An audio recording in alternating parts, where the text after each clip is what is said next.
Good evening and welcome to the Psychic Call Shop. I'm Aeson Knight, and of course I'm sitting down with the techie with most, is Techie Joe. How are you, darling?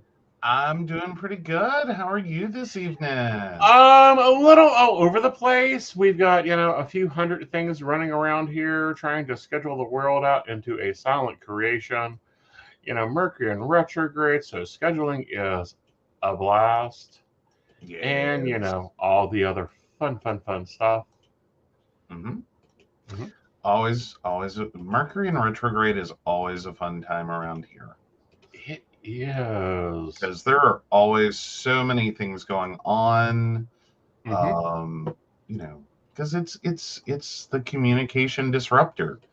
Yeah, It's the technology disruptor. It's right, the it just sends everything into weird places. right.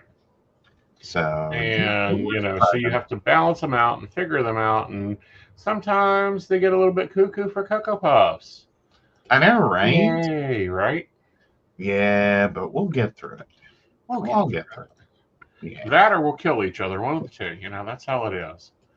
Hey, that's not entirely off my game board. If there is a free space there. All right, so researchers are questioning if there is a brain block in some of y'all. Oh goodness. So yes, is your brain blocking your psychic abilities? This comes to us from Vice. Researchers recently found evidence that parts of the brain might act as a psi inhibitory filter. In other words, Mm-hmm. the brain apparently suppresses its natural psychic abilities. While it might seem like pseudoscience, there has been evidence that the human brain is capable of certain psychic functions. According to the article published by Bile Foundation, psi is a phenomenon that includes telepathy, mind mind connections, clairvoyance, perception of distant objects or events, precognition, perception of future events, and mind matter interactions, psychokinesis. However, there's a theory that a frontal lobe filter blocks these abilities. While there's conflicting research about the validity of psi, a recent study published in Cortex tested the hypothesis that humans possess.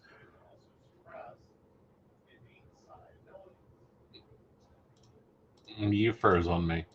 Oh, I froze on y'all. There All you go. right. So while there's conflicting research about the validity of psi, a recent study published in Cortex tested the hypothesis that humans possess, but also suppress, innate psi abilities.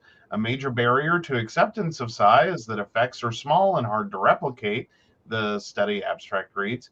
To address this issue, we developed a novel neurobiological model to study this controversial phenomenon based upon the concept that the brain may act as a psi inhibitory filter.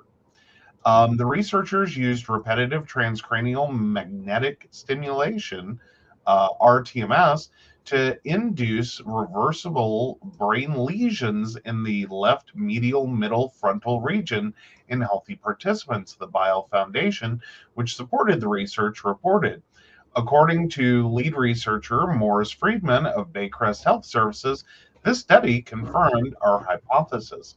Individuals with neurological or reversible RTMS induced frontal lesions may represent a useful group for detection and replication of this phenomenon, he said in a statement from the Bio Foundation.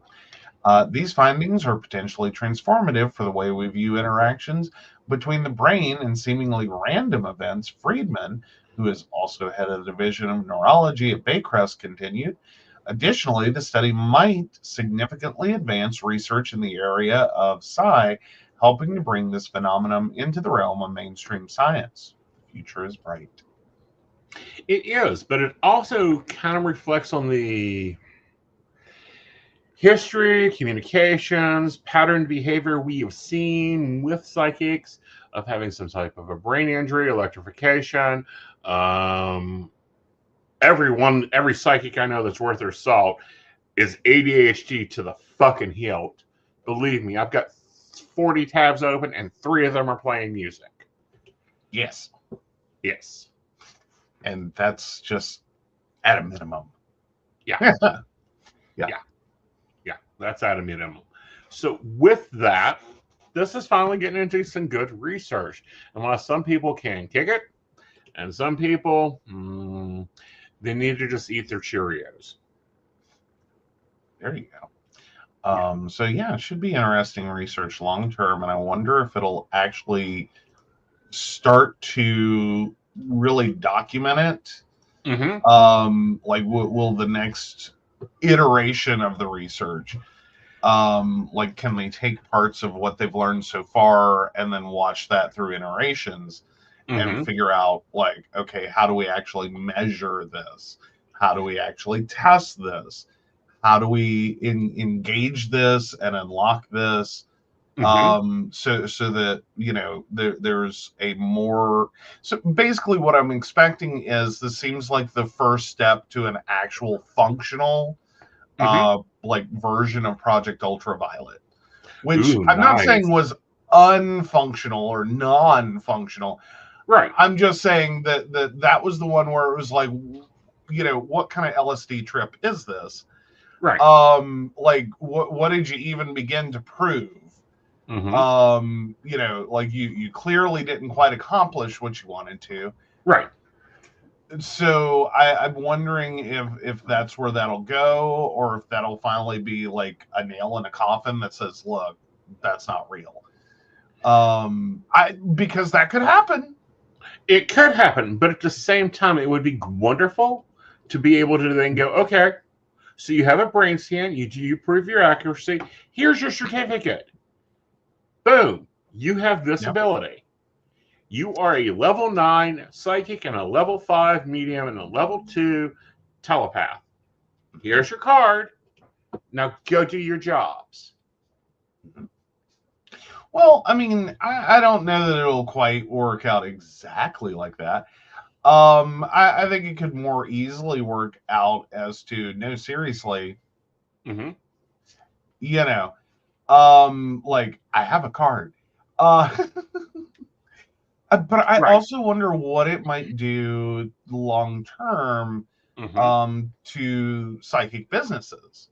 Like, how many current psychics would necessarily want to submit to that testing? And, like, you're not, well, hold on, because here's the reality. Is now you're going to have a clear quantified number, or you know, rating, for instance.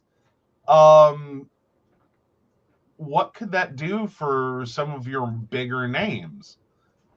Like, that's a big financial risk. Exactly. If you're, you know, and I'm not picking on someone just to be mean or for anything like that, but if you're, you know, Dorothy Morrison, if you're, you know, a big name, and you go for this testing and it turns out it's a lot more smoke and mirrors than we thought. Right. You know, here's your, on a scale of 1 to 10, 10 being the best, you're like a 1. Right. But what I'm going to... Could you imagine? I know, right? Well, not Dorothy Morrison, because of course she was never a psychic. Not Dorothy Morrison. Anyway, pick your port. Right. Big name in the industry, huge name. Right. What's the big medium? Him. You reference him all the time. Yeah, you go. So you're John Edwards, and you have built an entire career. Right. Do you really, at this point, want to take the risk that you go do this testing, and you're like a 3? Right. You know what I mean? Yeah. Out of 10, 10 being like, oh my God, that's just off the charts. You've built an entire career. You are one of the most respected, and you're a 3. Right. You know what I mean? Like, it seems like that wouldn't sell as well, because you know what I mean? It's like, you can predict tomorrow's weather. You know what I mean? Right. Like, and the rest of it's smoke and mirrors. Right. Like, but you're going to have people like me, like, let's say I'm at 5 or a 10. fuck, it'll actually bring me out of that, craziness there. And I think that's more of what you'll see are people that have not gained that kind of major national attention, like you're non-John Edwards, right? Are going to be the ones who want to go test. Yeah, like, let's go do the test. The only thing it can do is get better. right. And then they can take that, and if they test out really, really well, then hey, that's amazing. And they may get, a lot more notoriety for it. Right. Or out of it. But I don't think you're going to see big names want to get anywhere near that. Right. Like, there's a high risk. Like, you would have to be so super confident that you're at least going to pull an 8.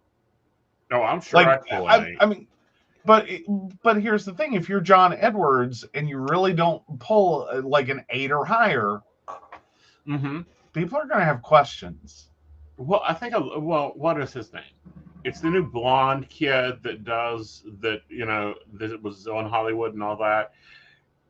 I've watched him. I've looked at his energy. I'm not impressed. He would pull a 2. Okay, I have no idea. But no, that would be a whole different scale. Now, I do know, and I couldn't be part of the study because of some of they didn't want me in the study, but I've heard of the study where they are doing MRIs doing a psychic reading to track the blood flow and the interaction. So this is just fucking right on the edge. Yeah, and I find it interesting we're doing this much research at this point. Right. Like the technology's gotten better, of course, and it's always interesting to see how technology tries to interact. Yeah. And there's all kinds of cool overlays with that, but in this instance specifically, just the different ways technology is being used to try to make the connection and demonstrate no really this is a thing. Right. Even though you have large groups of people that are like, yeah, we already knew that. Like, what rock were you under? Right. I find that aspect very, very interesting. It's really,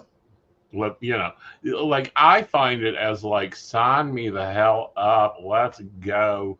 My Nick is nice, my Master of Metaphysics is nice, but give me something more.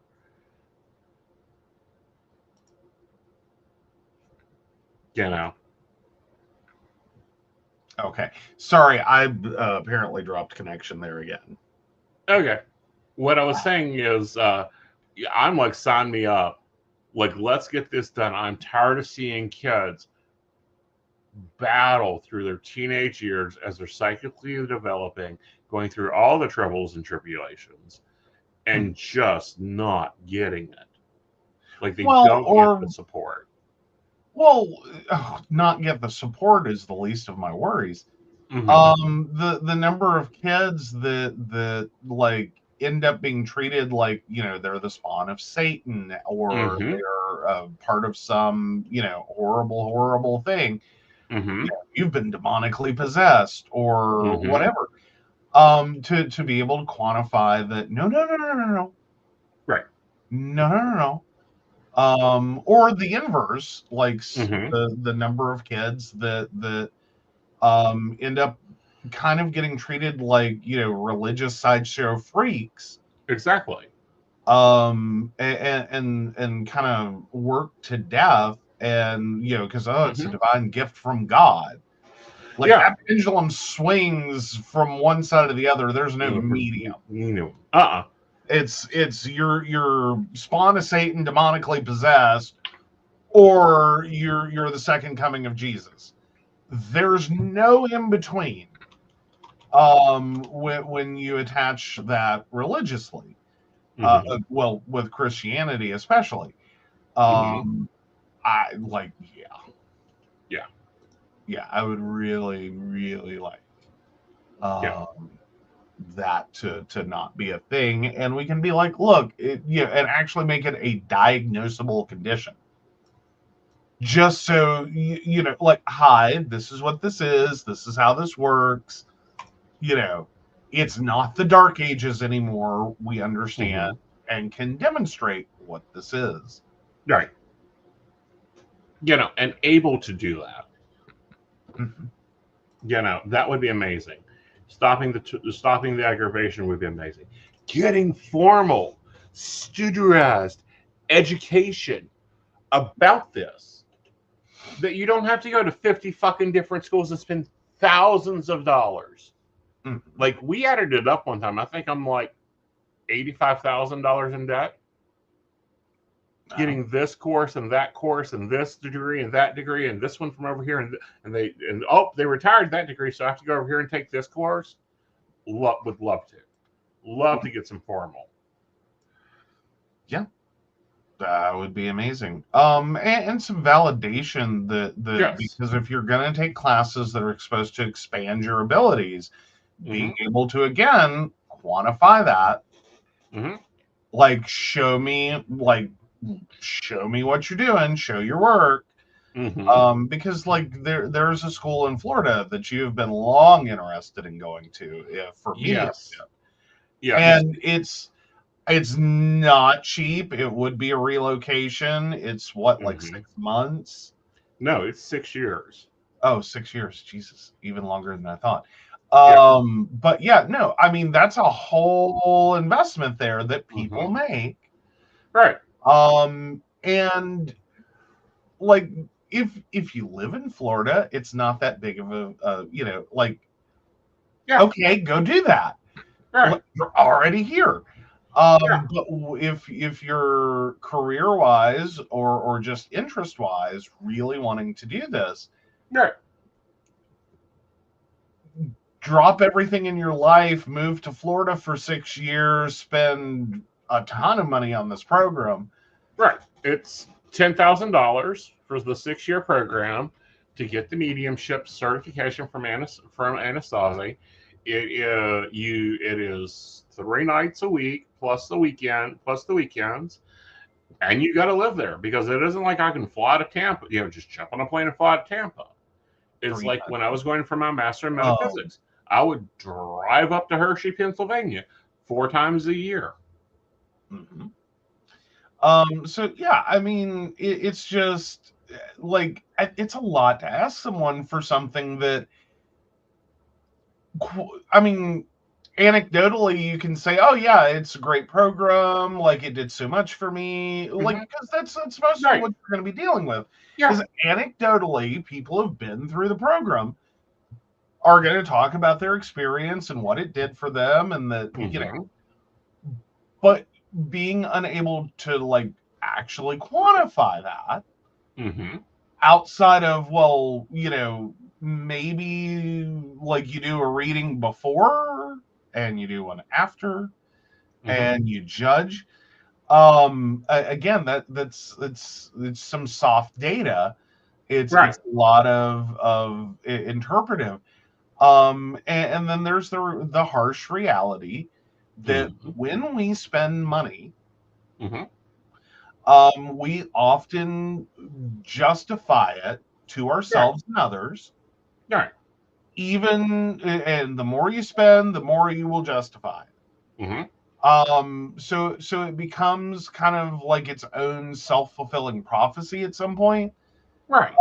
Is that, we are we struggle a lot as humans, Mm-hmm. with the idea that we made a mistake or that something isn't worth the hype. Right.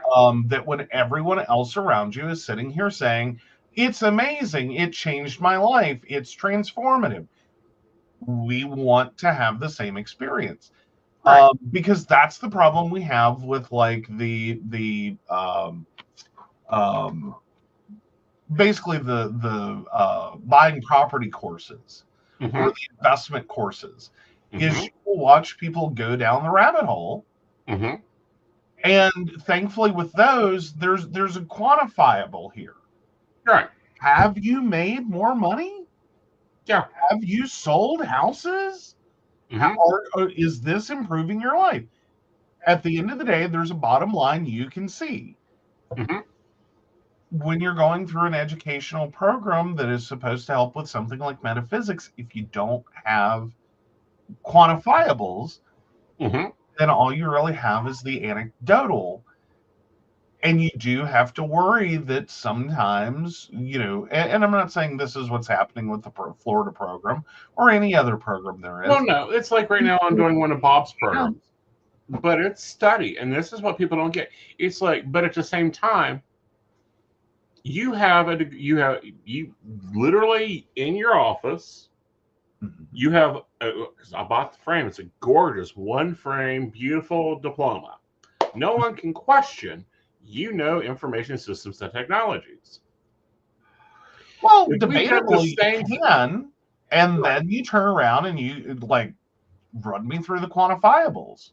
Right. Like there's testing for this.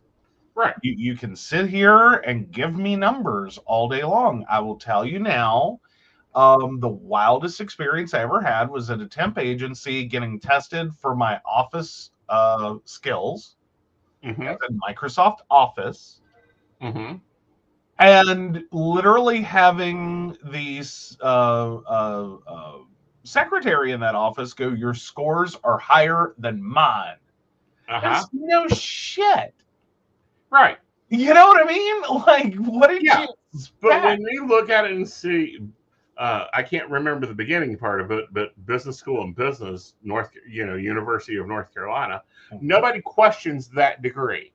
If I've done the same behavior in my office, we would have to cover the whole office in fucking degrees and diplomas and course credits and all that. Like, we done that one time. My mother had half a wall in her apartment decorated with just copies of my degrees. Yeah. Well, but here's the problem, though, is even with that wall of degrees, right, is people will start going through them because the I don't know, unfortunate reality is, it's not like any of your degrees come from the university of. Yeah. As in, you're not like your degrees aren't from like WVU. They're not from the the UNC system, the UVA system. Like these are very specific programs. Right. And then yes, you can test on like the theories. But to actually test the abilities that are supposed to be resultant of. Oh, honey, that's an insane thing. Right. Well, but trying to quantify it is nail jello to a tree. Is like it's very open to interpretation.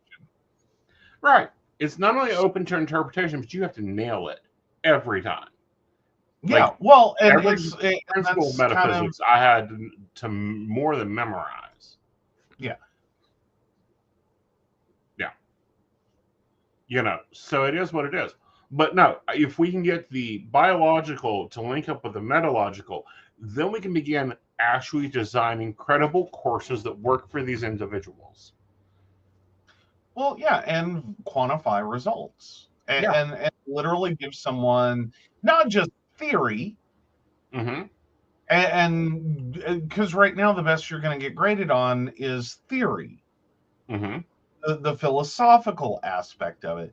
You can't really demonstrate, is this helping someone or is this hindering someone? Right.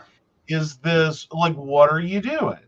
Right. And help someone themselves realize like you've reached your max potential. Right. Like, we're sorry, but no amount of adding another program or another degree or another training or another Another whatever. modality is another thing else. Yeah. None of that is going to move you forward. Like, this is it. Like, you can stop here. Right. Excuse me. That another $500, $5,000, $50,000 in program and Mm-hmm. training, not going to Right. help you. Right. Like, this is it. You're a 3. We're Mm-hmm. not gonna Right. get you to a 4. Like, your max innate ability is a 3. There's just no pushing that. Like, we're Right. not going to But get you to an 8. We might bump you to a 4, but you've gone so far in your program. Mm-hmm. If you're still at a 3, Mm-hmm. But the other side of this, and me and my doctor have played with this, and well, I won't say played with this. We have dealt with this. Is then we can begin understanding that, like, what some medicines does to the cells. true. Well, and then once we can again quantify it, Right. you can also model it. Right. And fully comprehend Mm-hmm. and collect more data on it Mm-hmm. about, like, different social issues, different medications, different Mm-hmm. economic situation. Run it all through and see, well, okay, what are you doing? Right. And maybe for some people have to seriously talk about, like, because you bring up the point that, like, ADHD has a severe overlap. Right. And it may be a situation that, like, okay, we have to choose meds Mm-hmm. that aren't going to interfere, but we may also have people that it's like, what's worth it to you more? Right. You know what I mean? Like, if you have innate ability, Mm-hmm. quantifiably demonstrate it, Mm-hmm. and you also have ADHD, Mm-hmm. is it worth going through, like, it? But you're Right. not But at using the them, same time, then you may have the option to shut it off. and that was the point I was going to try to get Okay. to in just a second. Uh-huh. Was that we may have to balance out, like, medication choices, Mm-hmm. or therapy options, Mm-hmm. and perhaps ignore or go ahead and take the medication that'll interfere and or block Mm-hmm. for improved function. Right. Very much so. Like, this is so fascinating. All right. So we're going to get into the next article. I'm going to warn you, I probably am going to go off on. But here we go. All right, so Vogue brings us help. I can't stop spending money on psychics. All right, so it starts with a quote. Are you talking to a man with long hair who only wears black and whose name starts with the letter D? Oh, and where are these 3 women surrounding you, almost like handmaidens? Asked a curious voice on the phone. Holy shit, I mouthed to my friends as we sat at Formosa Cafe's rooftop in West Hollywood on a clear night in 2021. The voice belonged to Samantha, a psychic healer based in Georgia, who my friend Roxy recommended I speak to after one of our late night existential talks. The kind when you're wondering what you're dealing with, what you're doing with your life 1 minute, then laughing, crying over microwave popcorn while watching Gerard Butler in a 2000s romantic comedy the next. On the precipice of graduating college, deciding on a career path, and navigating a dating life which felt more like being a contestant on a bad reality TV show, I felt an indistinguishable thirst for hope disguised as direction. Samantha has been Roxy's family's healer for years, providing palm readings via hour-long phone call sessions and pixelated images of tarot cards. While I am not religious, astrology has been an attractive alternative.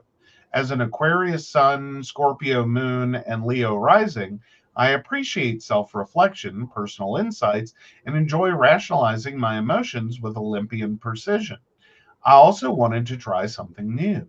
So I sent a blue turned green text to Samantha to see when she was next available. Days passed without a reply from Samantha, and I debated sending a desperate follow up message. Then, before I had to beg, Samantha sent me a date, time, and smiley face emoji to confirm our session. On the day of my first reading with Samantha, she was about 4 hours late to our scheduled phone call.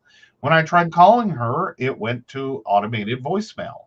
With some late materializing plans to go out with friends, I decided the stars were not aligned for me, at least for tonight, and hopped in my friend's car. Midway through appetizers and cocktails, I saw Samantha's name pop up on my phone. Hello, Samantha, I said over whatever top 40 song was playing. Within the span of 5 minutes, Samantha had skipped pleasantries and knew all about my three Italian mothers, my mother and her sisters, my current complicated situationship, and my dreams of becoming a writer. I was taken aback by the accuracy that I ran to the bathroom and sat with a cocktail napkin and pen on my knee, writing every word she said. 4 years later, I've lost track of how many times I've scheduled sessions with Samantha. Do I think Samantha is legit? Yes. She's eccentric, gracious in her delivery, and talking with her feels more productive than a typical therapy session. If I had to guess, I've called her about 5 to 6 times a year for about $125 per session, which comes close to over $3,000. I've also sent her number to several of my close friends who've also enjoyed speaking with her and gaining insight into the relationship dynamics within their own lives. I cannot say I completely cringe at the price tag, even though, as a freelancer who, for most of her early adult life, has lived off scholarships, I am making a financial choice some might mock or warn against. Growing up in a non nuclear and non religious family, I never considered myself a person of faith. Spiritually speaking, besides watching fellow Long Islander Teresa Caputo on Long Island Medium and participating in the odd and meditative yoga class, I did not have a spiritual practice in any sense. I grew up as an only child who had both sets of grandparents pass before I could attend grade school. A connection to family wisdom and ancestry severed. As a product of alternative lifestyles, Italian superstitions, and a muddled connection to the past, I was and still am the perfect client for alternative healing practitioners. Yet, I feel no shame typing Samantha's name into my Zelle app, nor Diane Rose's, another incredible healer a friend recommended. If Samantha is my Southern Belle psychic, Diane is like my fast talking Northeast relative who knows better than me always. Whereas Samantha's expertise lies in palm readings and tarot cards, Diane focuses on analyzing the astrological birth chart. Diane is a fiery, wise, and direct healer who hails from New Jersey and provides in depth insight about current relationship dynamics simply by hearing the first names of two people. You could argue it is through Diane that I've gleaned self advocacy, clear cut confidence, and poise in communicating my needs and desires.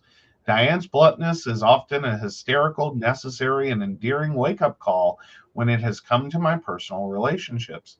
Oh, honey, he's got too many cobwebs. He may love you, but he'll never get out of his own way, she once said about a dead end situationship. You're a very strong person, but you cannot play mommy, psychiatrist, and life coach to everyone, she said about how I bury myself in business to cope with self doubt.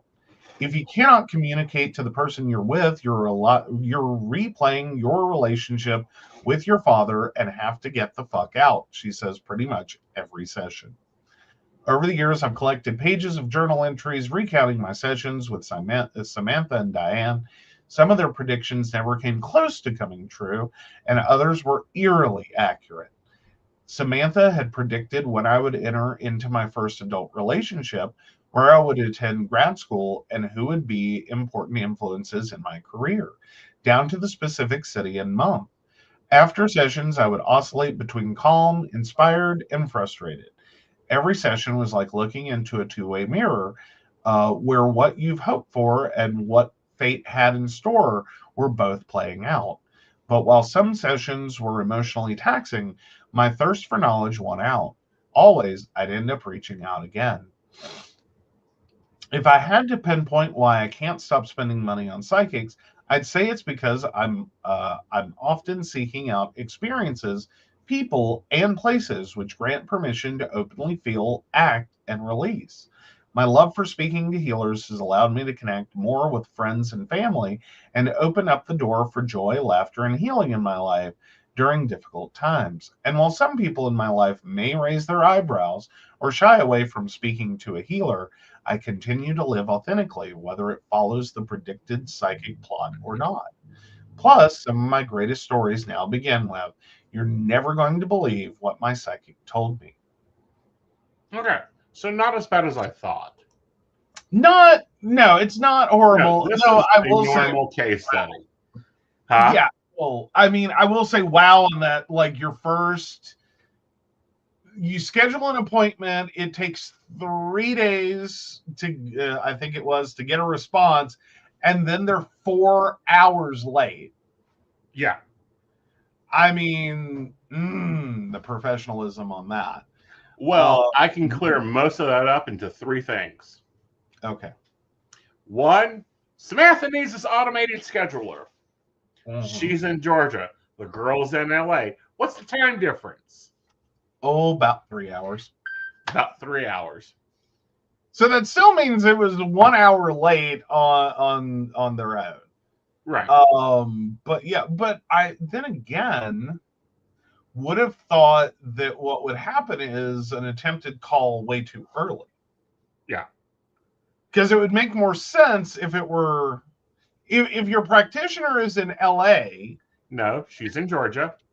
I know that. I was trying to say, if your practitioner were in LA and your client is in Georgia, then it would make perfect sense to be 3 hours late.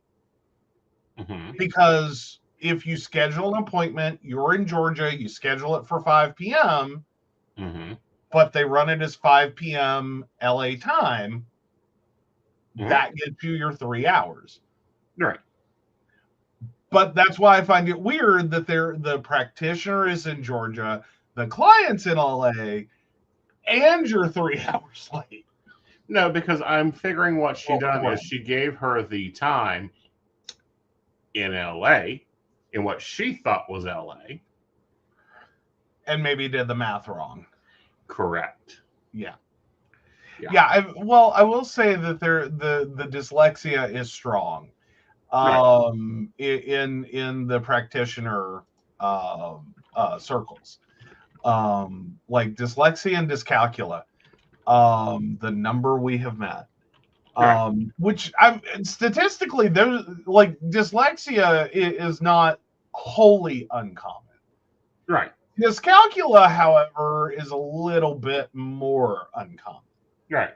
And the fact that I know multiple people and can be like, and this is my dyscalculic friend, and this is the other one, and the other one, and God forbid we ever have to plan anything.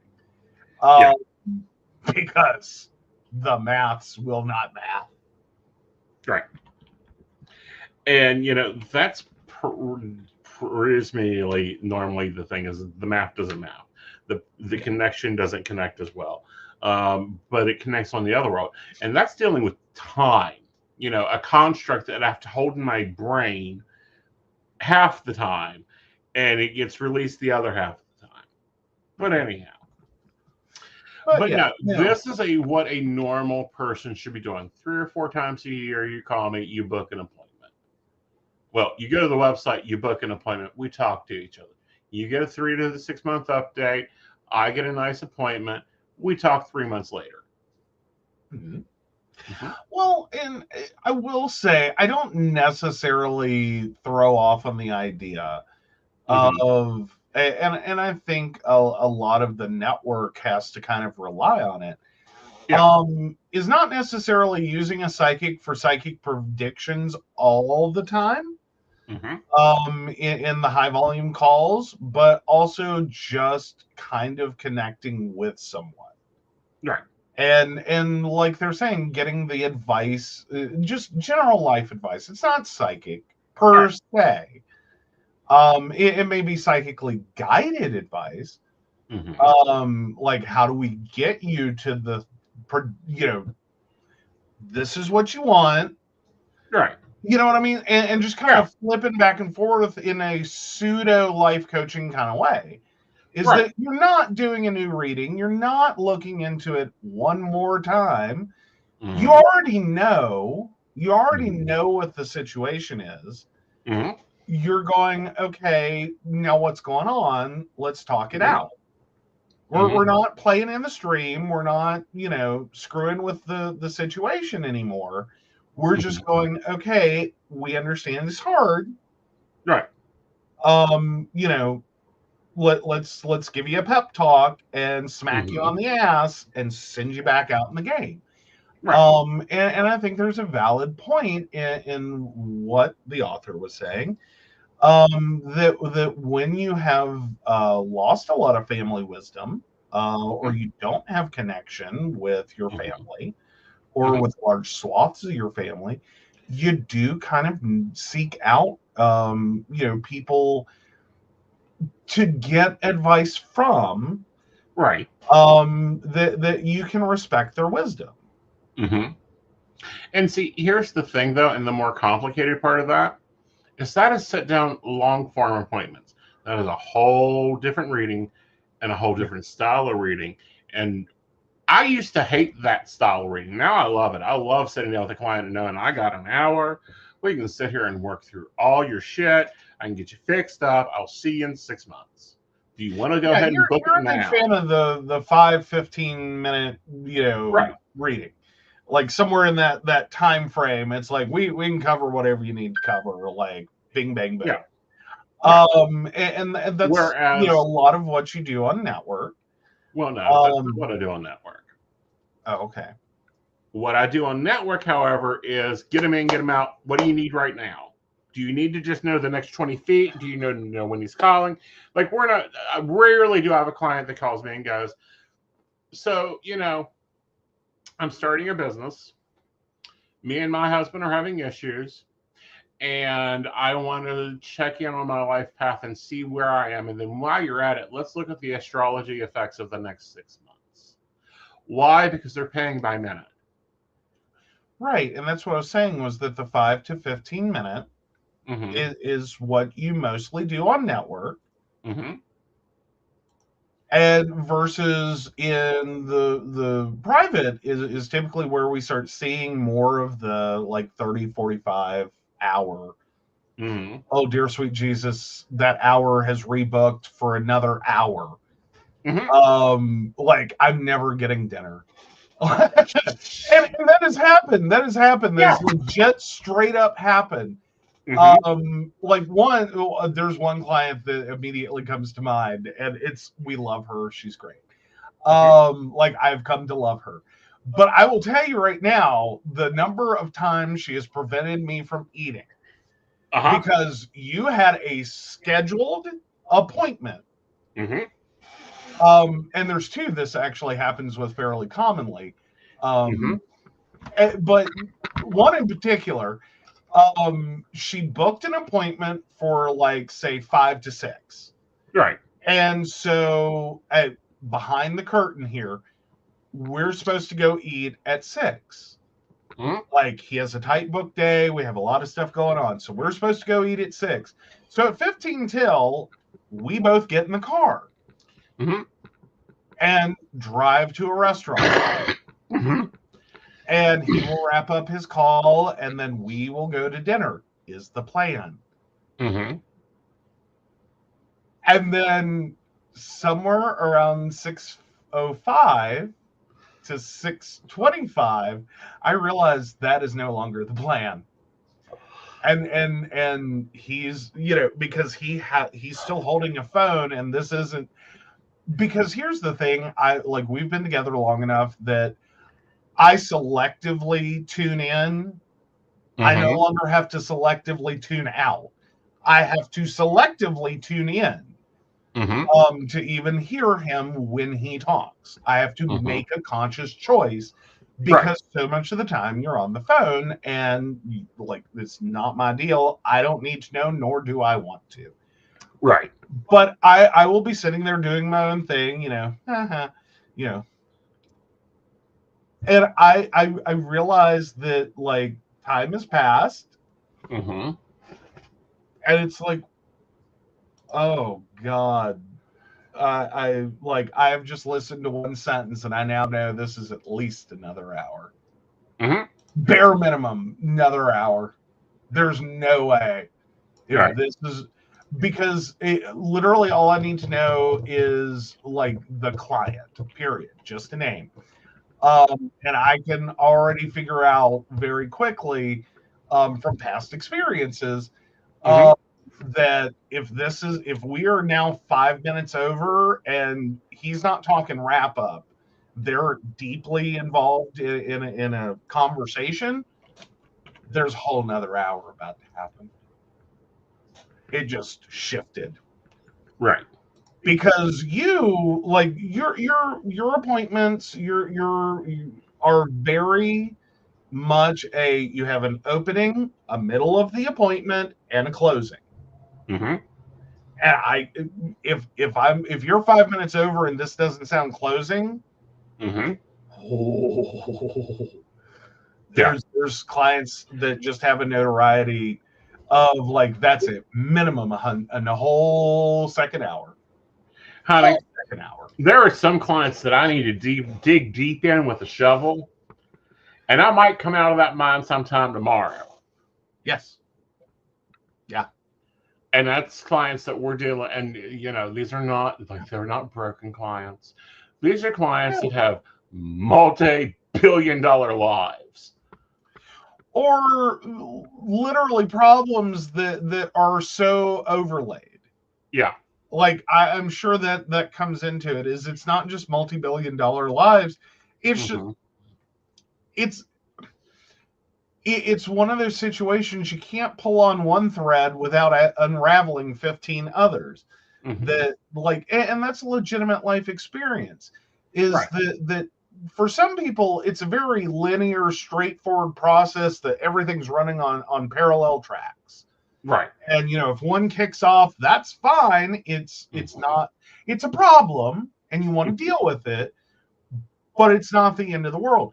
For some people, it's not multiple parallel tracks. It's a clusterfuck of, you know, this is codependent upon that, codependent upon this, codependent upon that, that's connected to this, that's attached to that. That if you pull one thread, it doesn't just pull one thread.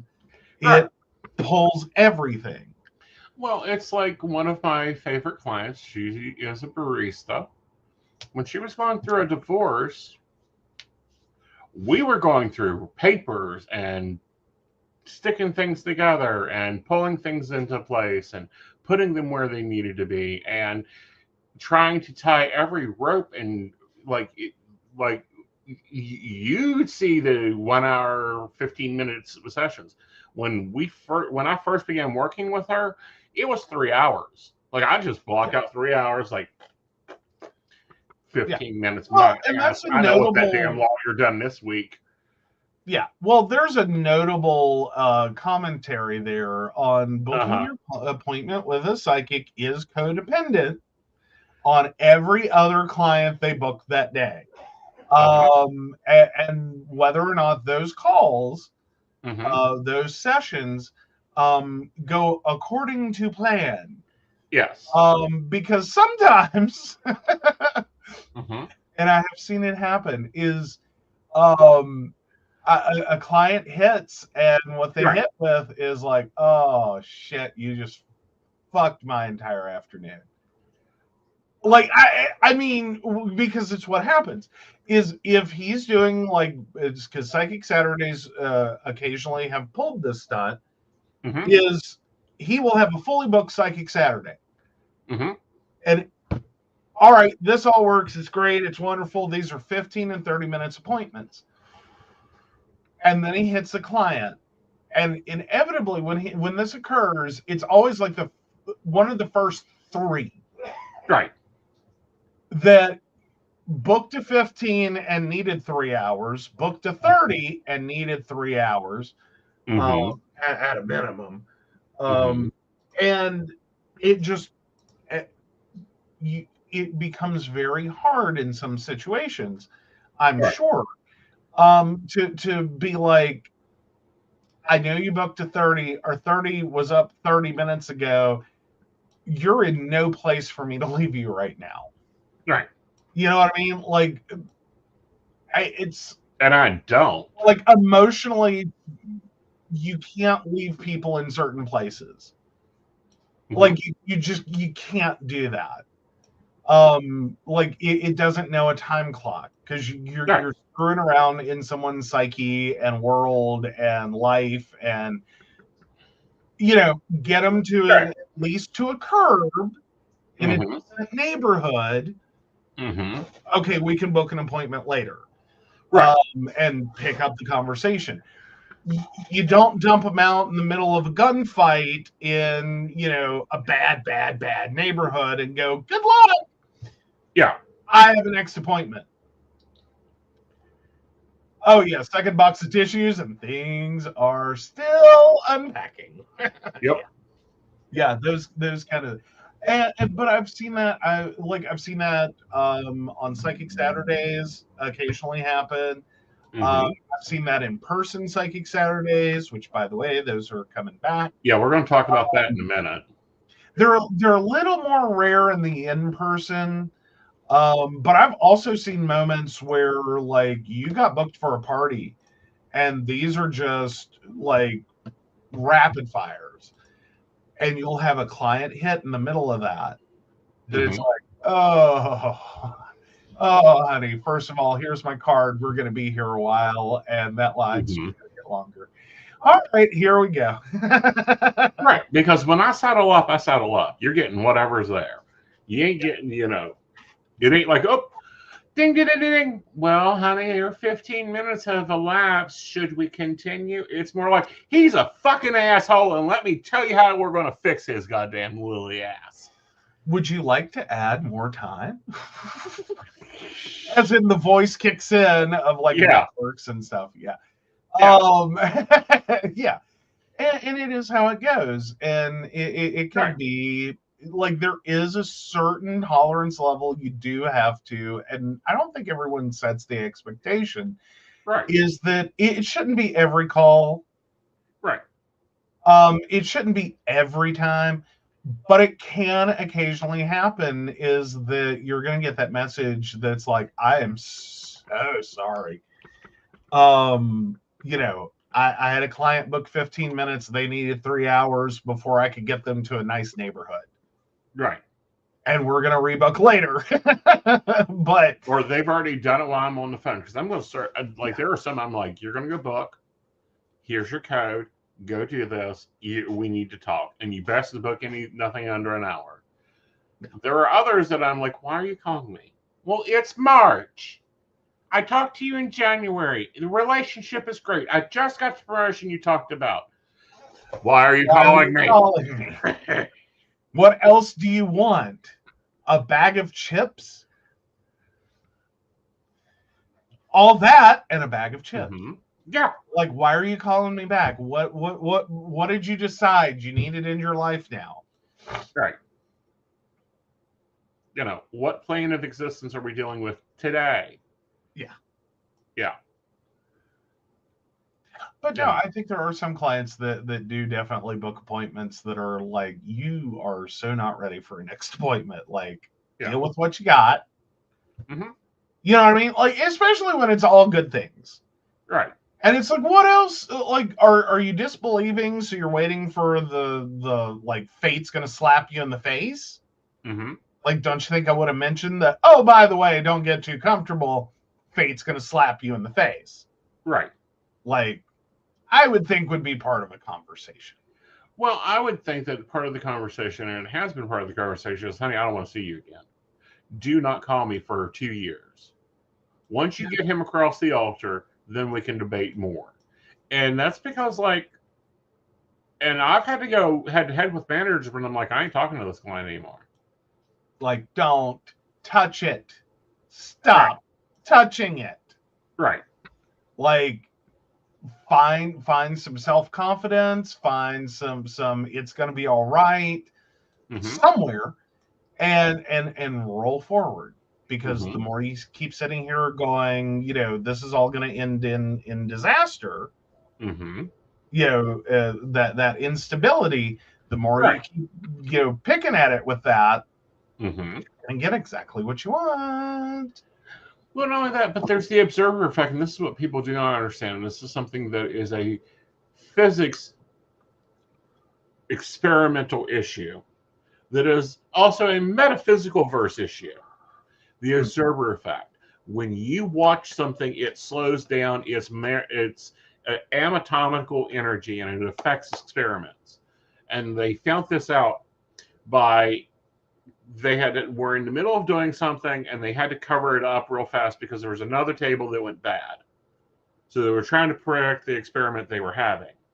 Well, when they came back after the cleanup, the experiment finished, and it produced a whole new experiment because they didn't think it should. Because it wasn't observed. Exactly. Yeah. But they couldn't create it when they were watching it. Yeah. Yeah. You got totally different results. And I think that happens, on the atomic and like subatomic levels. Right. Is like quarks, and the more you try to look at it, the different, like the results get different. Right. That's like Sweden. They built a lab that no scientist ever enters. Yeah. It is all robotically created and filmed. All right. Okay.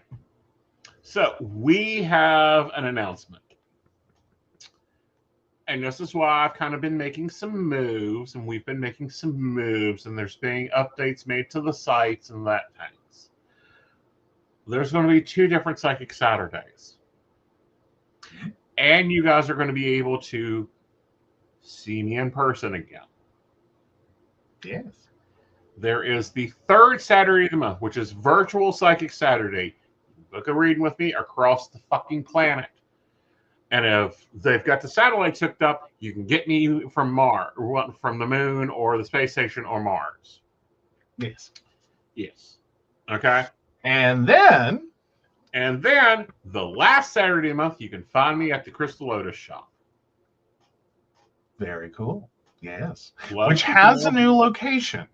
Yes. We got to point that out. They're in a new location. They're just down the street on the other side. But you should be able to see the balloons and the Aeson, and Aeson is apparently going to be out in front of the building most of the time, unless he's reading. But you can come see me in person. You can get real readings from me. You can book sessions for me at Crystal Lotus in person, but they're 48 hours in advance. I am not the candy bar beside the checkout. Yes. Yeah, no, like instantly appear in Charleston, West Virginia from this house is not easy. No. And it takes a little bit. Like that costs money. That costs money, guys. Yeah. Oh yeah. Brenda says he is awesome in person. Yes, and I'm glad to be returning to an outside office. Lord knows I didn't want to have to bring you guys in here. Gizmo would eat you. Yes, he would. Well, it's hard to predict who Gizmo will eat. Yes. That's that's the worst problem. I wish we could just go with, nah, he'll eat you. He might eat you. Yeah. He might eat you. And we haven't really figured out the total predictability of that. Right. All right. Yeah. Love for the Gizmo, of course. All right, so we've got a psychic credit. All right. Have you ever sensed someone you know is in your city? Recent story that made me wonder if it's possible and made me feel borderline schizo. 4 months ago, I ended a very toxic relationship. My ex lives in a city in the middle of the country, and I moved to a beachside city, mostly just to avoid her and be somewhere new. Healing was tough in the first 3 months, but for the past month, I haven't really thought about it at all. until this weekend. 4 days ago, all of these memories, anger, emotions came flooding back, just a deep, dark feeling out of nowhere. It's been annoying because I'm genuinely wondering where all this stuff is coming from. Why am I thinking about the person again when I thought I was mostly healed? Today, I felt a little better, but she was still on my mind, so I checked her Instagram. I was shocked at what I saw. Over the weekend, she visited my city and she stayed in the exact same building that I live in, just on the other side. I mean, she must have been within 1,000 feet of me, and she doesn't even know I'm living here or that I'm in this city. It's a popular building and has apartments, temporary stays, but I was shocked. I'm genuinely wondering if I could sense her in some way, and that's what impacted my mood. Have any of you ever experienced anything similar? Yes. Edit, I was walking to the supermarket where I get a daily snack and realized the mom and pop restaurant I walked past is the exact spot they had a photo. What the fuck? Man, that would have been weird if I saw her as I walked past. LOL. Yes, there are a number of people that I can track in this city, and I will get an urge to go to certain places.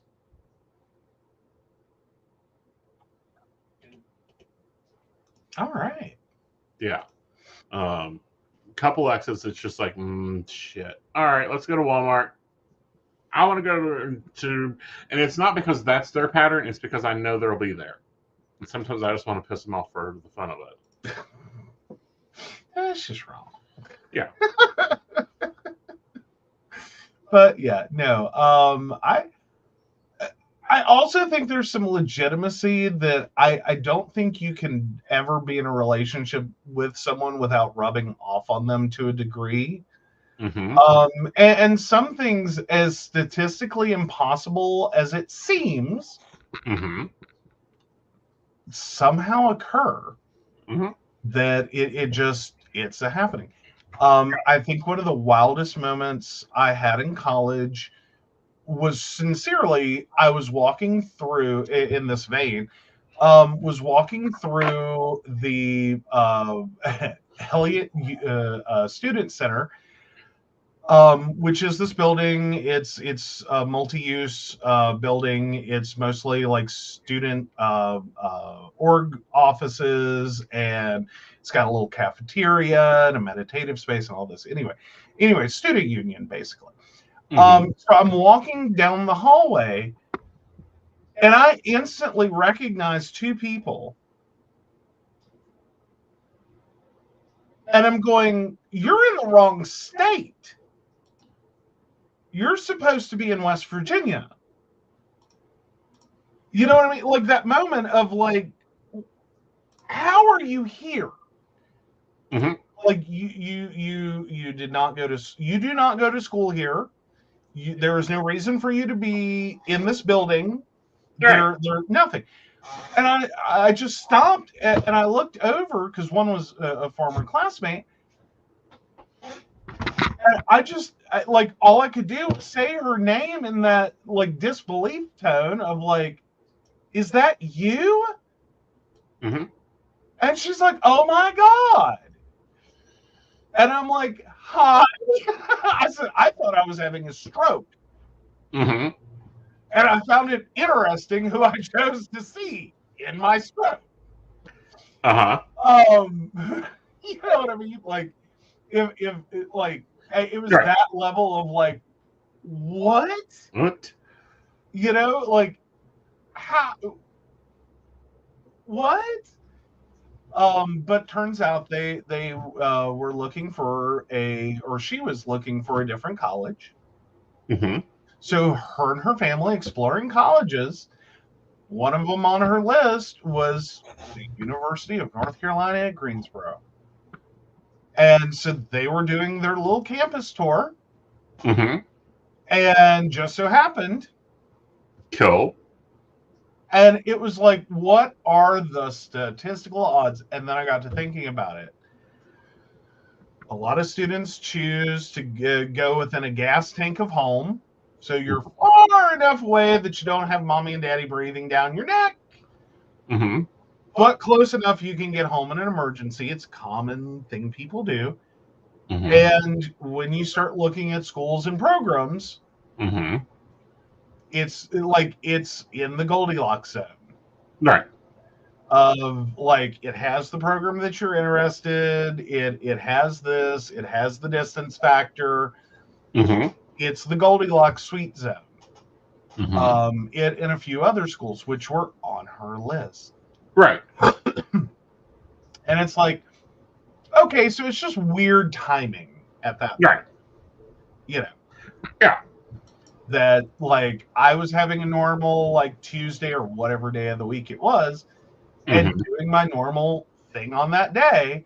At the Mm-hmm. same time, they're running campus tours, Mm-hmm. which I'm sure the campus tours are, timed perfectly so that you see what a bustling and lively campus it is. And, Right. yeah. Yeah. But no, yeah, like I run into people all the time, and it's always like, yep, I need to go here and see this one, or I need to go here and see this one. I ain't going there today. I don't care. I smell him. Yeah, Brenda said it. Or stay away from some places. Yeah. All right. All right. So with that, we do have one more psychic one, and then we're wrapping it up. All right. So alcohol, yes or no?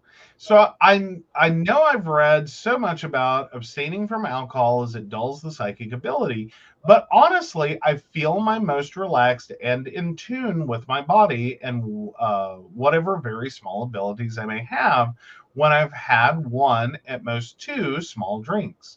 Not at all drunk, but just lightly relaxed.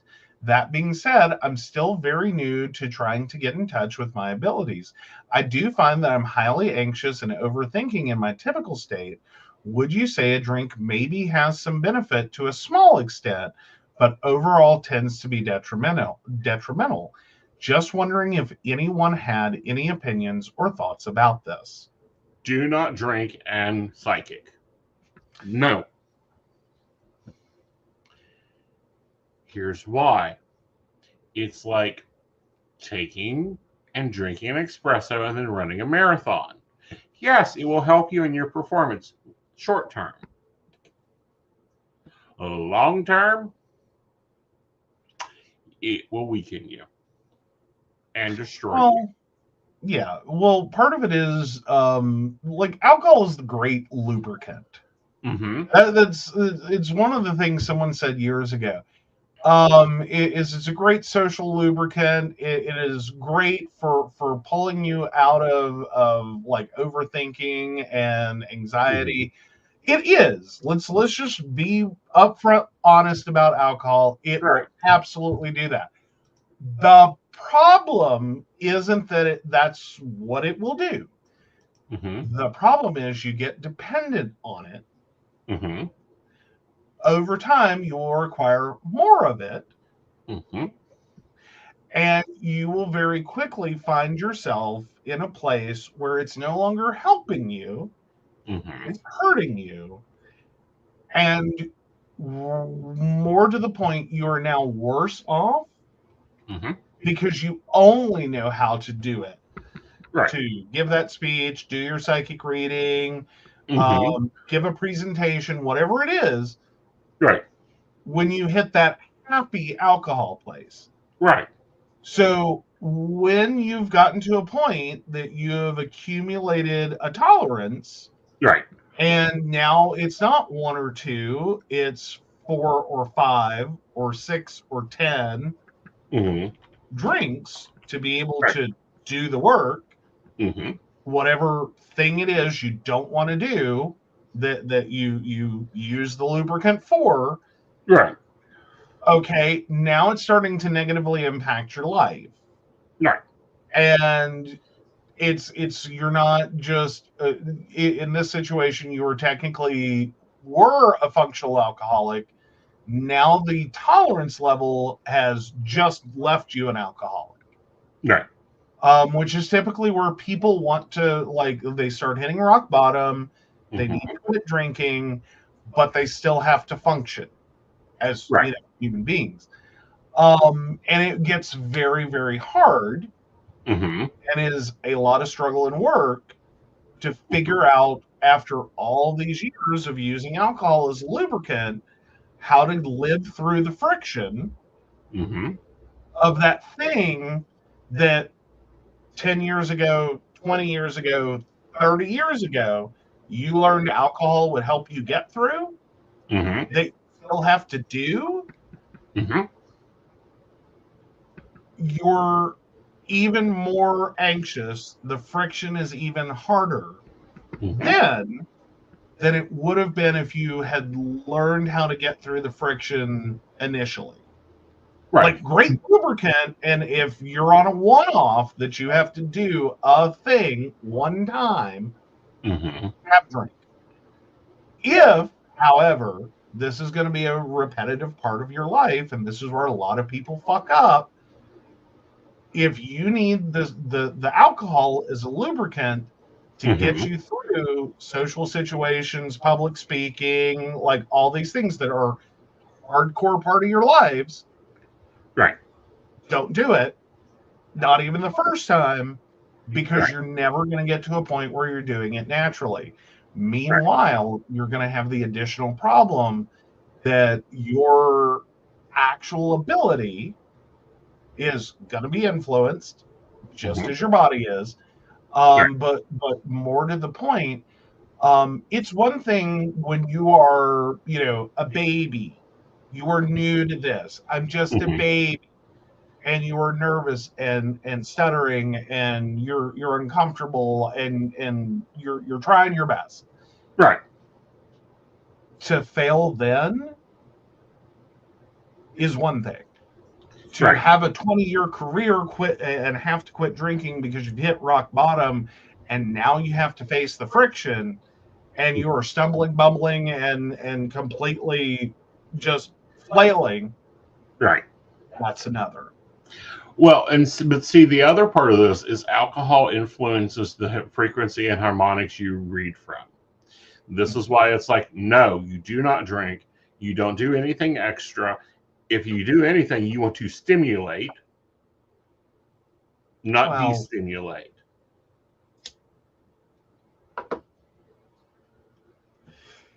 I mean, potentially, but again, I don't know that. Does it really get any better if you switch out alcohol for meth? No, Alcohol I'm for talking coffee, good coffee. Yeah.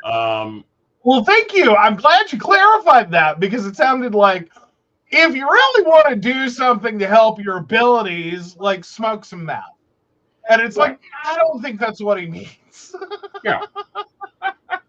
Alcohol lowers your frequency. It makes it harder to do the job. It makes it harder to connect with the job. It makes it harder to connect at all. Yeah. So, with that, you don't want to do that. You want to hype. You want to raise. You want sugar. You want caffeine, nicotine, anything that's got that ing on it, because you want to go up, not down. Yeah.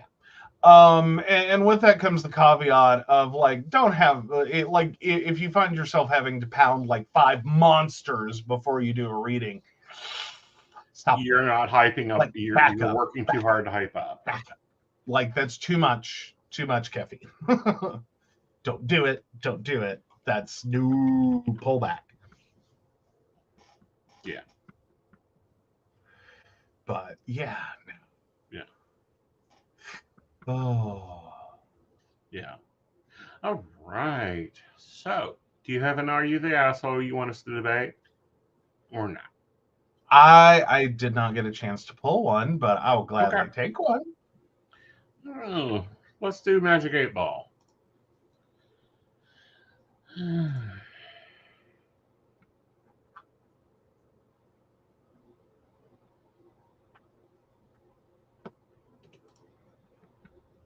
Ooh, let's take this one because it's going to be a hot topic soon. That bell's a ringing.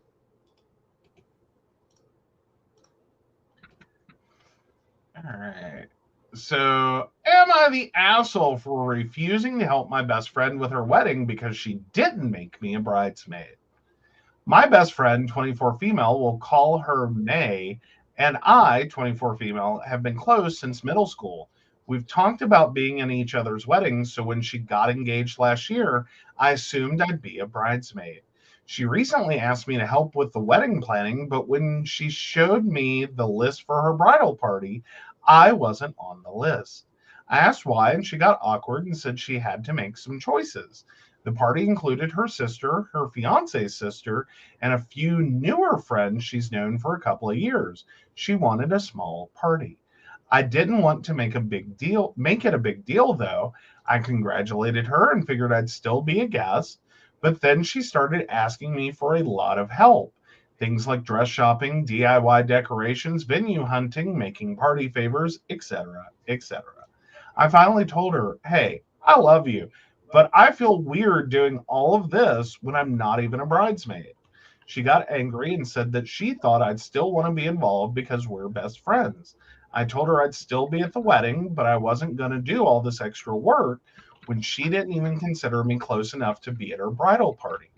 Now she and some of our mutual friends are giving me the cold shoulder, saying I'm being petty and making the wedding about me, but I'm not going to be doing bridesmaid level work when I'm not one.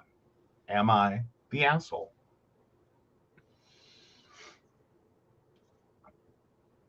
No. I don't think you're the asshole on this one. I think this like I'm curious more so because typically like the best friend that you're asking to do a ton of work is typically not just a bridesmaid. That's typically your maid of honor. Mm-hmm. So what the hell is up with this situation with your best friend? I'm going to put it in quotes here. Because that's not how that works. Right. And see, those Like, girls are more than ugly dresses. I mean, I'm thinking someone's having a real clash between, like, this is my best friend, Mm-hmm. but you are an embarrassment for some reason. Right. And I don't want you, I'm okay with you being at my wedding. I Mm-hmm. don't want you in photos. I don't want you in the bridal party. Other people have issues with you. Something. Right. Like, I feel like this is an intentional snub about a thing that your best friend won't talk to you about, Mm-hmm. but then still has the expectation you're going to be a ghost maid of honor. Right. Which is you're not actually maid of honor, but you're going to do all the shit. Right. But just sit and watch from the sidelines. Yeah. No. Like I think this wedding and this situation is your wake up call. That's Mm-hmm. not your best Right. friend. Just they're not. Right. I don't even have to debate this one. It's they're not your best friend if No. this is where you're at. Like not even just not being a bridesmaid. That's one thing they like. Okay, but to then and still expect that level of work?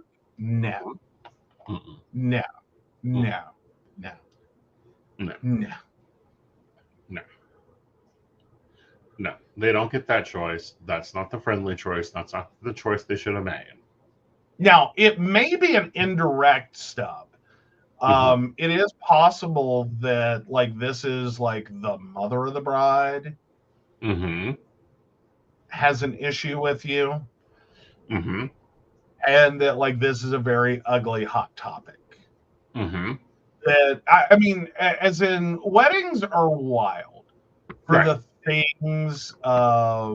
Yeah, she's your best friend. You are her best friend.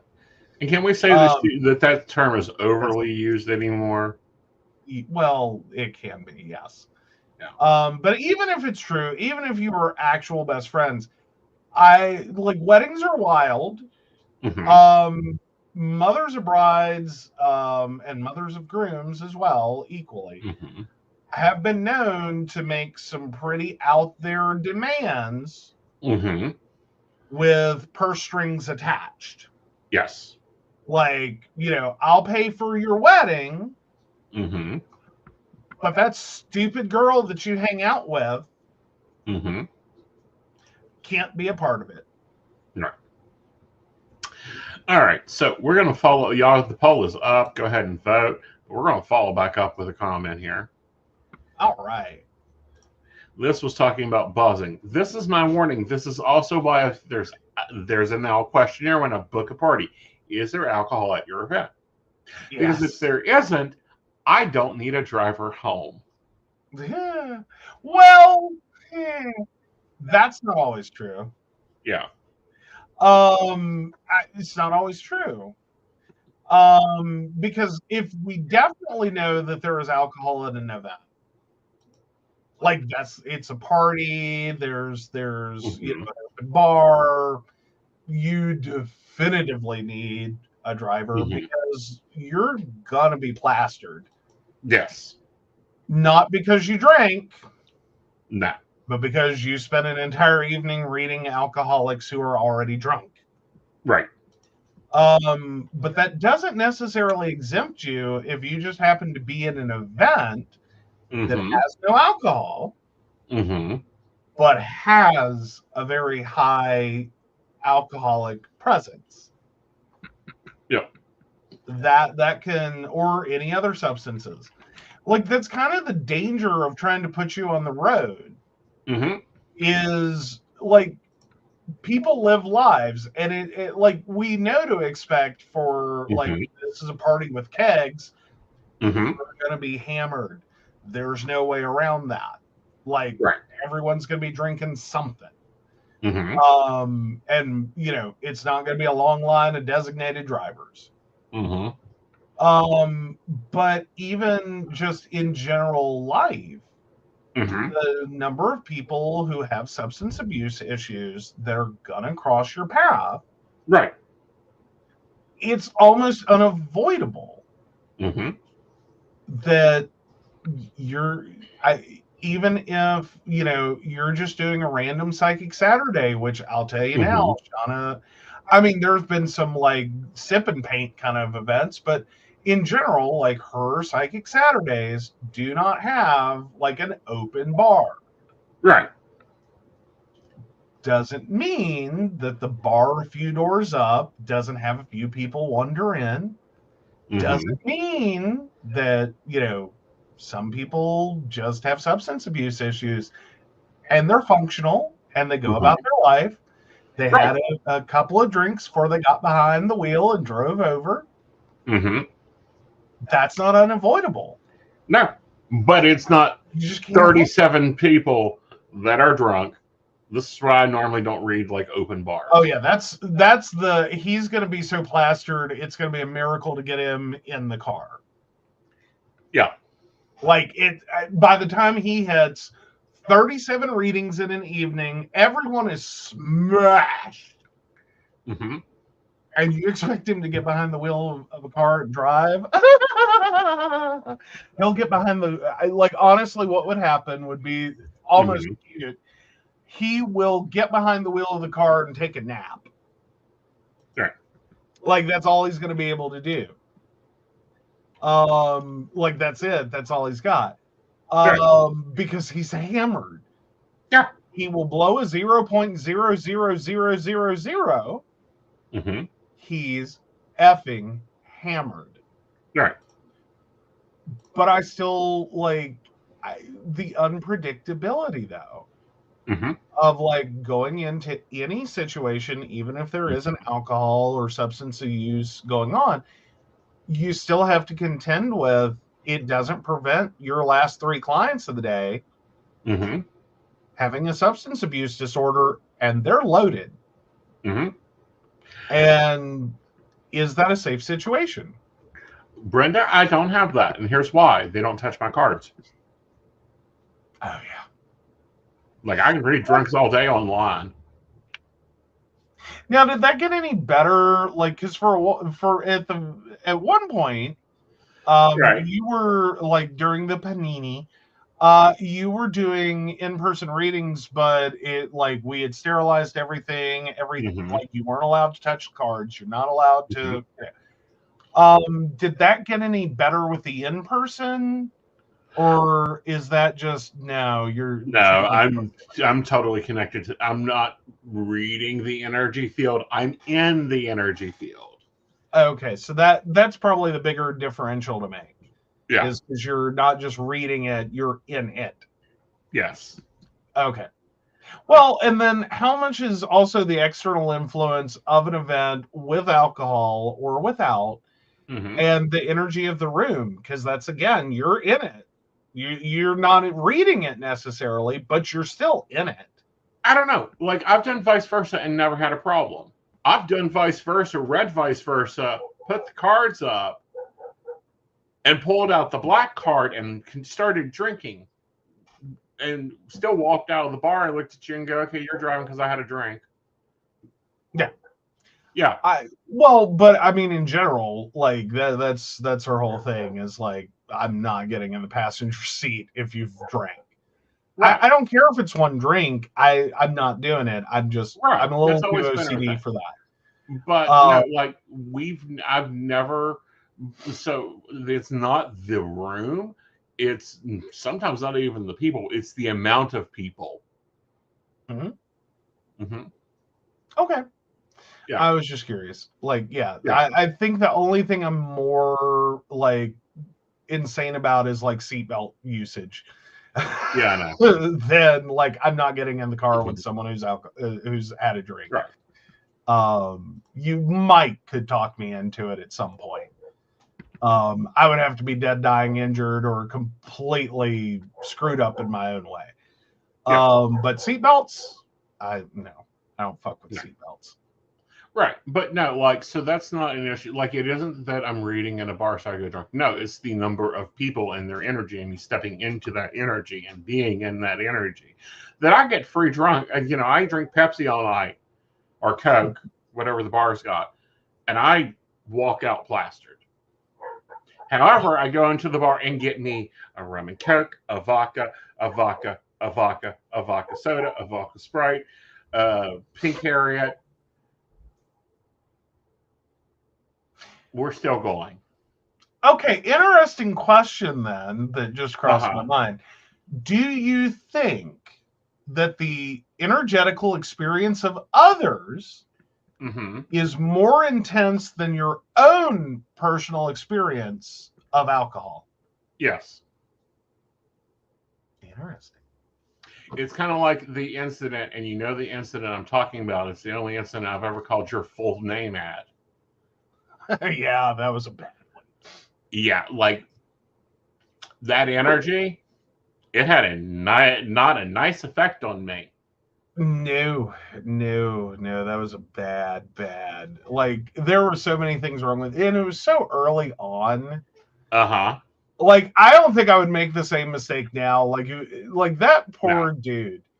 Like, and Yeah. I do, even given everything, I still think that poor dude. Mm-hmm. Because like his level of substance abuse Mm-hmm. was so bad. And because I mistook it as he had had a couple of drinks. Mm-hmm. And it's like, okay, that's no worse than like, one of the parties. And like, that's fine. And then he came back around and it was like he had had a few more drinks. Mm-hmm. And I'm sitting here going, dude, it's like 11 o'clock in the morning, 12 o'clock, noon. I don't think by your reading time, which was like the last appointment slot, Right. of like it was like 4:45. If you keep this up, I don't think you're going to get anything out of this reading, let alone remember it. And that that reaction, I don't think that it was just alcohol. No, it wasn't. We found out later it was not just alcohol. Yeah. But the appearance was very much like someone who keeps drinking. Mm-hmm. And I wasn't making a connection to anything stronger. Only later did we find out. Mm-hmm. No, he hadn't had any. Well, I think he had been drinking but Mhm. then he was also doing and something else. And the 1-2 combo, yeah, it Mhm. was. Yeah, and see that substance I have a negative personal reaction to. Yeah, yeah. So energetically, Supreme Queen bitch came out and was like, this one's done, Joseph. Yeah. Which is a head snap moment because it's like I'm over here folding down tables and picking up tablecloths and like putting stuff in back. What the hell is your problem? It's one last appointment and you were 2 minutes in it, man. Mm-hmm. Like how like dude's been waiting all day. Like how bad could this be? Uh-huh. Oh, this went places. This went bad places. Okay, cool. So we're gonna thank you for thank you for Uh-huh. coming. And escort you out the door. Like, nope, we're done now.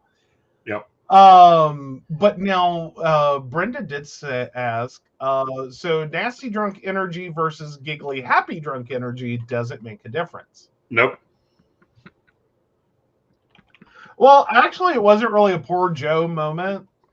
It I understand enough of people when they're inebriated that I can sit there, talk softly, and carry a large stick.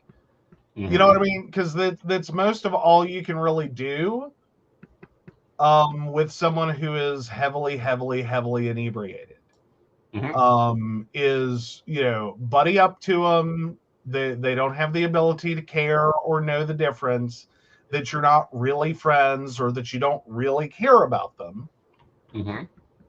You agree, you affirm everything they believe and think, and you body block them towards an exit. Mm-hmm. Like this idea that that a bouncer needs, like, and it will help if you're a large person, if you're bigger than they are, because it helps you be more of a guiding wall towards the exit. But the idea that what you need out of a bouncer is someone who is going to punch someone, Mm-hmm. not really. All right. What you really need is someone who's going to, yeah, I hear you. Yep. I agree that, yeah, it's horrible. Yep. Mm-hmm. And body block them towards the door. Right. And they will instinctively, path of least resistance, walk towards the door. Mm-hmm. So you all you really have to do in that situation is just keep agreeing and sounding positive, and and they'll walk right out the door. See, that's the problem, Brenda. See, I'm not a bad drunk. I'm not a good drunk. Well, let me phrase that. I'm a very good drunk. I'm not a giddy drunk. Yeah, no, not a giddy drunk. But it is a different energy sometimes. Mm-hmm. Like I can tell like a difference for the readings. Mm-hmm. It's different. Like sometimes he comes out of a heavily alcohol saturated event.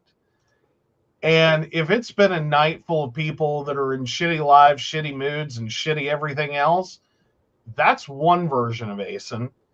But if it's all just like carefree, happy, like yee, that it's that those two are totally different. Mm-hmm. It's not really that he gets giggly. It's more so that like he gets very smiley and sleepy.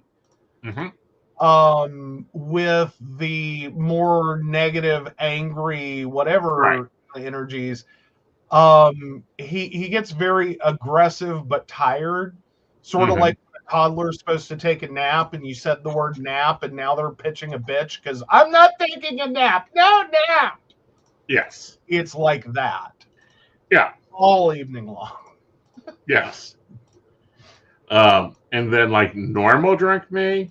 Well, normal drunk me is one of three. I will either sit down and do my taxes, or trim the budget, pick up a new husband or two, or crank the fuck out. Just total, like, I'm going to bed. Night. Yeah. Yep. But yeah, no, the event energies, like, and it's kind of a multi combination. The alcohol does one thing, but then the literal, if he spends all night, because I'm thinking back to one in particular, and that was 2019. Oh, I think it was 2019, right before the panini started.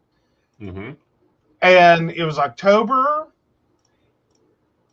and there were no good readings that night.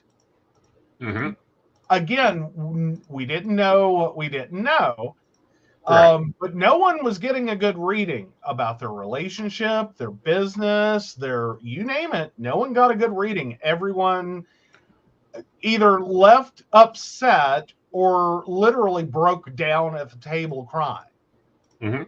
Because and I was like, what the hell are you doing?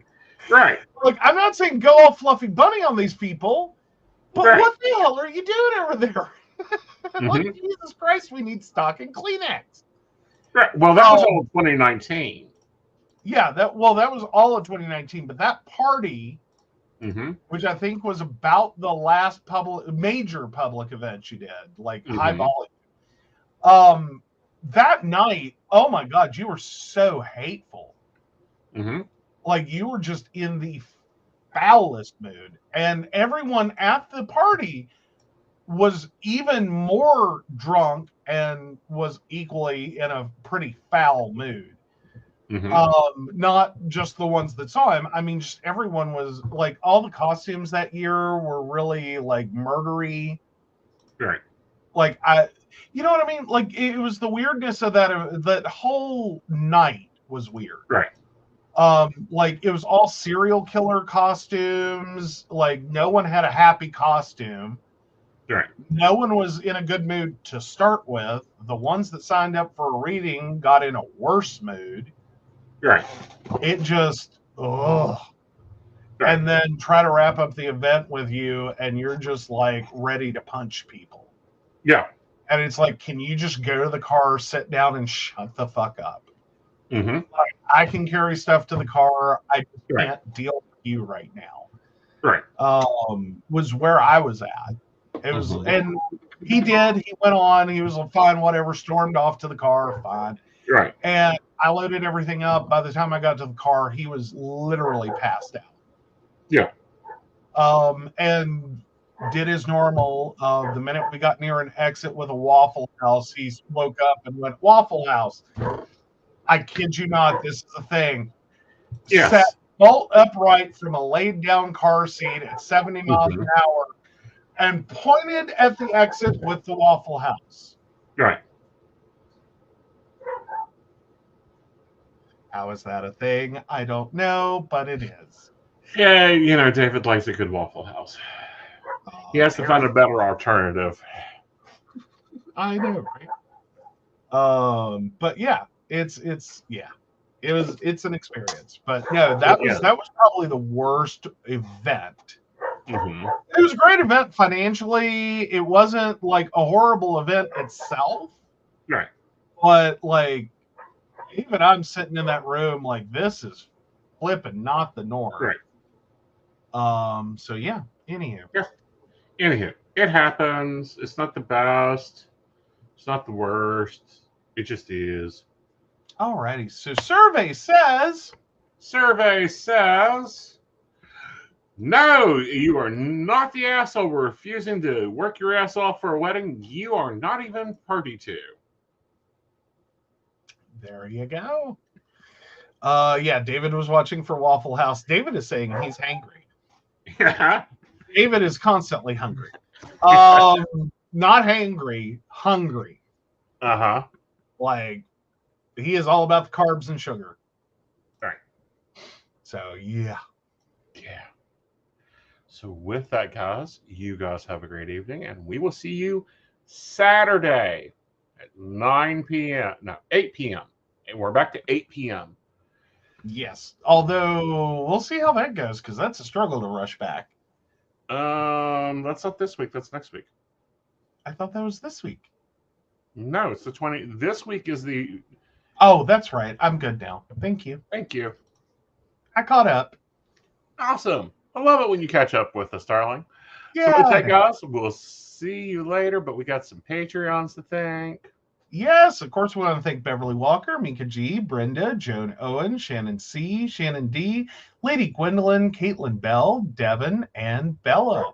If you would like to learn more about us, the show, or how you too can become a Patreon sponsor and receive all the wonderful benefits our baristas receive, please visit us at pcspnetwork.com. Yes. And until then, guys, we'll see you later. Bye, y'all. Bye.